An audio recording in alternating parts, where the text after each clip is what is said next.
Okay, where we've moved to, that back behind there's that swell burn that we were just on. This is the main frame swell line, the number 2 swell. It's over 250 feet long in our 3/4 acre food forest.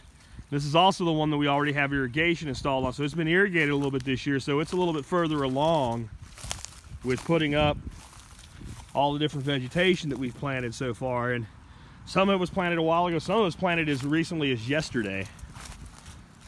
But again, if you start looking in here at a distance, you just see a little flecks of green, but you start seeing things like that's probably daikon, and then right behind that's probably actually purple top turnip, and there's some more of that there. They're getting out ahead of some of the other stuff because they can handle the lower temperatures to germinate in, but there's tons of other things in here. There's a little parsley coming up there.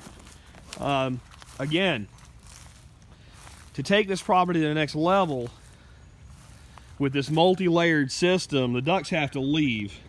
That doesn't mean nothing else will ever come back in here, but we'll have to get it a far more established level, and honestly, to make it sustainable, a lower head count. Remember, we did the ducks as a commercial operation, and we were probably a little bit heavy, but what they did, the work they did, is why all this is working now. Because if you look at my neighbor's properties just compared to the grass on mine, it's a night and day difference. So they did their job, they did their work. And man, you want to talk about a tree that's covered. This peach tree is the one that every year broke my heart. It's so damn early that it always got nuked. And I thought it would get nuked this year because we had a frost, a full-on freeze actually, down to like 28 degrees while it was in flower. But this year it held. And this one peach tree, man, I can't even imagine the production we'll get off of it this year. None of the apples have really started yet. A little autumn olive hanging out here. Here's an autumn olive leaf for the person that asked about that. You can see they're a little bit bigger than that seedling gumi. Now these guys aren't even really just starting to push the buds a little bit. And that's how all the apples are.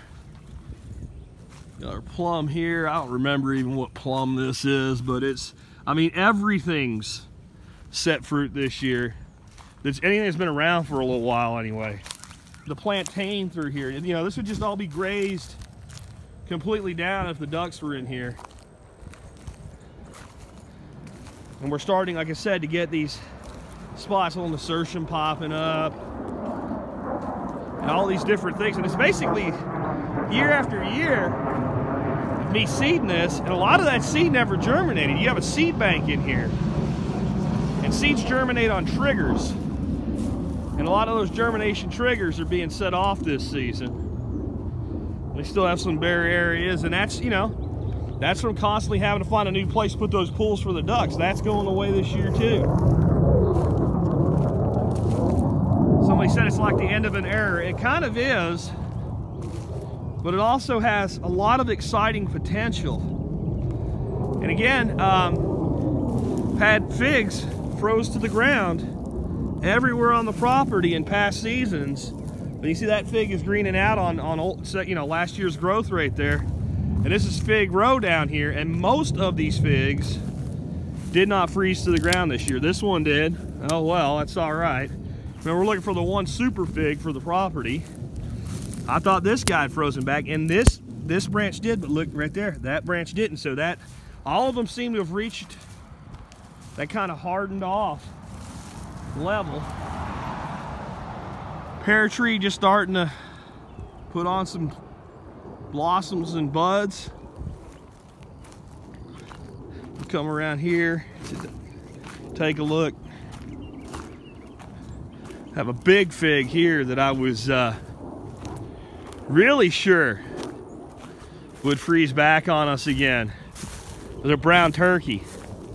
It did not. So this, I mean, we're gonna have figs heavily this year.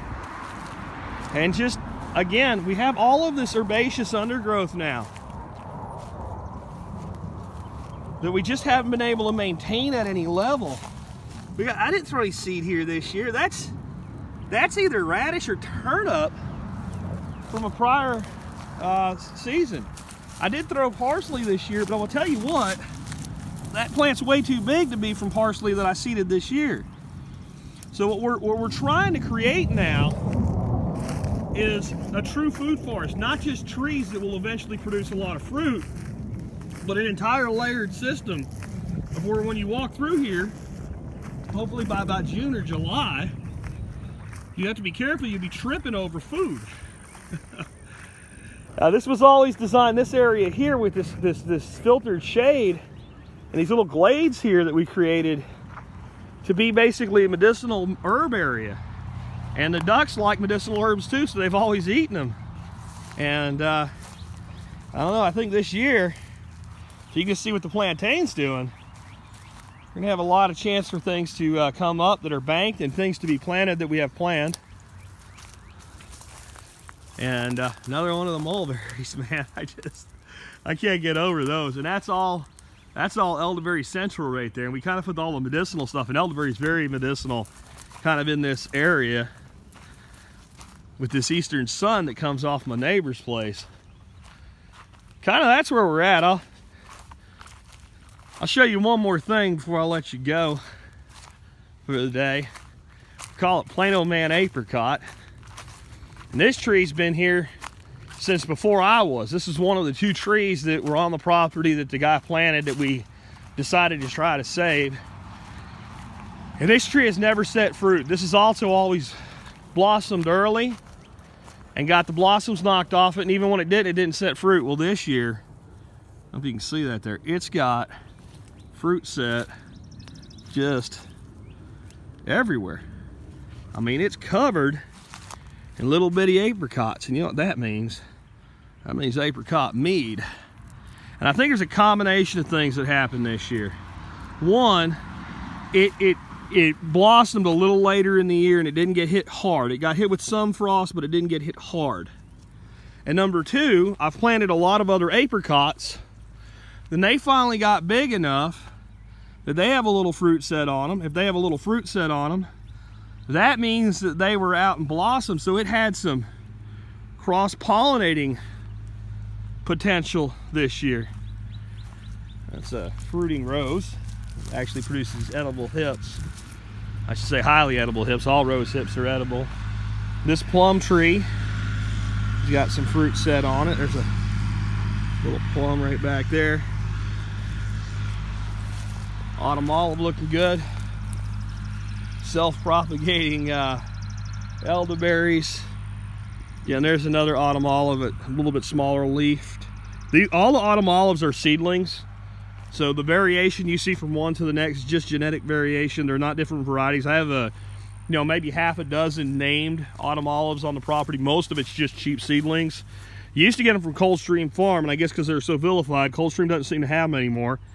If anybody can find where you can buy them in bulk, let me know and I'll let everybody else know. This is a passion fruit vine up the tree here. Another autumn olive back there, and there's a kiwi, the lone kiwi that's made it. And this kiwi is a female. So if she ever flowers, I'll get a male and I'll just graft some male tips onto her rather than trying to get another one to survive. It's been a dream of mine to grow kiwis, and it's difficult in this climate. Another autumn olive. Again, there's a little bit of leaf variance, but it's just genetic, one plant to the next. And then this is a Bruce plum. I'll tell you what, if you want to grow plums in Texas and you can only plant one, plant yourself a Bruce. These things, man, they're so fertile. They set fruit like crazy after about 2 years. They taste good. They're not a big plum. They're, about yay big red. Very, very sweet. Anyway, catch up with you in a bit.